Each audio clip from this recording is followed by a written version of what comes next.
You want to know a phrase that really bugs me? It's when you say something that somebody's not familiar with and they come back at you with, oh, that's just a made up word. A made up word. As if other words are things that are just found in nature. Over there's my verb tree. Watch out, the infinitives aren't ripe yet. Oh, and over there's the participle mine. But my foreman thinks we may have found a rich vein of conjunctions we can follow. All words are made up words. Every word, in every language. No words occur naturally. Have you ever really thought about that?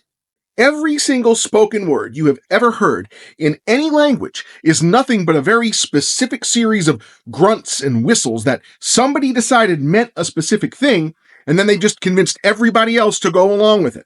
That's it. That's all that language is. Written language is the same thing, except that it's random symbols instead of random sounds. Sign language, same thing, but with gestures. All language, all communication boils down to the idea of this thing means that if I can get everybody else to agree with me.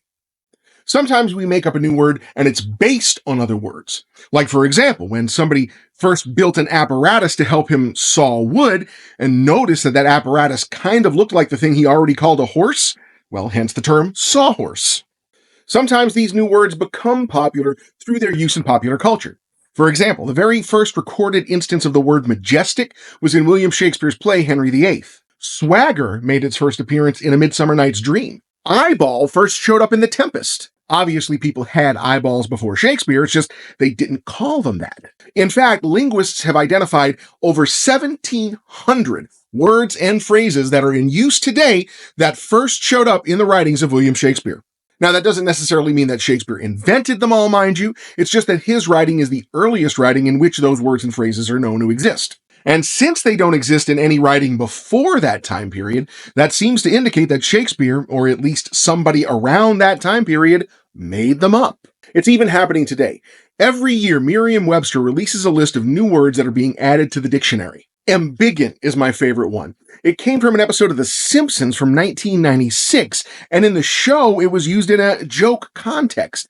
The joke was that it was a made-up word, and that anybody who was using it was trying to make themselves sound smarter than they actually were. But then people actually started using it unironically, and in 2018, it was added to the dictionary. And if there's any authority as to whether a word counts as real or not, I would argue that it's the dictionary.